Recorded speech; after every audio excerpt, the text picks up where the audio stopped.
राज्यसभा की 11 सीटों पर वोटिंग शुरू। शाम 4 बजे तक होगी वोटिंग। 5 बजे शुरू होगी काउंटिंग। आज ही आएंगे नतीजे। डिप्टी सीएम डीके शिव कुमार का आरोप, कांग्रेस विधायकों को ऑफर हुए 5-5 करोड़ रुपए। राज्यसभा चुनाव में क्रॉस वोटिंग के लिए खरीदने आए 4 लोग, 2 लोग हिरासत में। पश्चिम बंगाल चुनाव से पहले बदले गए मुख्य और गृह सचिव, नंदिनी चक्रवर्ती को हटाया। दुष्यंत नरियाला नए चीफ सेक्रेटरी। राज्य में 23-29 अप्रैल को वोटिंग। मध्य प्रदेश के धार स्थित भोजशाला कमाल मौला मस्जिद विवाद मामले में आज हाईकोर्ट में सुनवाई। एएसआई की सर्वे रिपोर्ट पर दोनों पक्षों की सुनी जाएंगी दलीलें।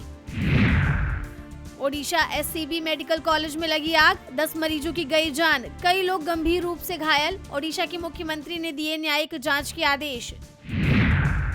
केरल में सत्तारूढ़ एलडीएफ की तरफ से सीपीएम ने विधानसभा चुनाव के लिए 81 उम्मीदवारों का किया ऐलान। सीएम विजयन और 11 मंत्रियों के नाम भी शामिल। केरल में 9 अप्रैल को होंगे मतदान। आरएसएस के सर कार्यवाह दत्तात्रेय होसबोले का बड़ा बयान, कहा जातियों के आधार पर ना हो वोटरों का आकलन, सभी महापुरुषों का हो सम्मान। सीएम नीतीश के राज्यसभा जाने पर तेजस्वी यादव का बड़ा बयान, कहा भाजपा जिसके साथ रहती है उसे बर्बाद करती है, जेडीयू का कोई भविष्य नहीं रह गया। इफ्तार पार्टी में भावुक हुए तेलंगाना के सीएम रेवंत रेड्डी, कहा ये सरकार आपकी, मैं आपका भाई हूँ, आपकी दुआओं की वजह से ही महफूज है ये दुनिया। 5 राज्यों के विधानसभा चुनाव को लेकर अखिलेश यादव का बड़ा दावा, बोले ममता बनर्जी और स्टालिन की पार्टी दोबारा लौट कर आ रही है, बीजेपी के लिए मुश्किल होगा चुनाव। मिडिल ईस्ट की जंग में दूसरे देशों को शामिल करने में जुटे अमेरिकी राष्ट्रपति ट्रंप, कहा नेटो मदद करे नहीं तो खराब होगा भविष्य। चीन को दी धमकी, मार्च में होने वाली बैठक टालेंगे। ईरान ने युद्ध विराम छोड़िए, बातचीत के लिए भी नहीं कहा। ईरानी विदेश मंत्री अराक्ची ने अमेरिकी राष्ट्रपति ट्रंप के दावों को बताया झूठा, कहा यह गैर कानूनी युद्ध। जान जाने की अफवाहों पर भड़के इजरायली प्रधानमंत्री नेतन्याहू, वीडियो जारी कर दुनिया को गिनाई अपनी 10 उंगलियां, कहा अभी हम जिंदा हैं।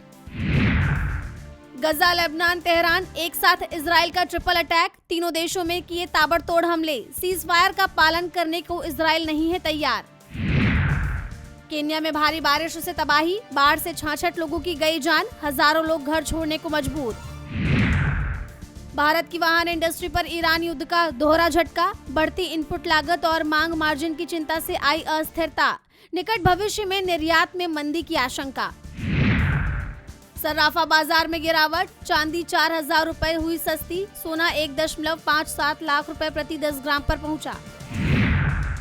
आईएमएफ के सामने गिड़गिड़ाया पाकिस्तान, 1 अरब डॉलर की किस्त को लेकर बातचीत हुई ठप, टैक्स कलेक्शन कम होने की वजह से उठे सवाल।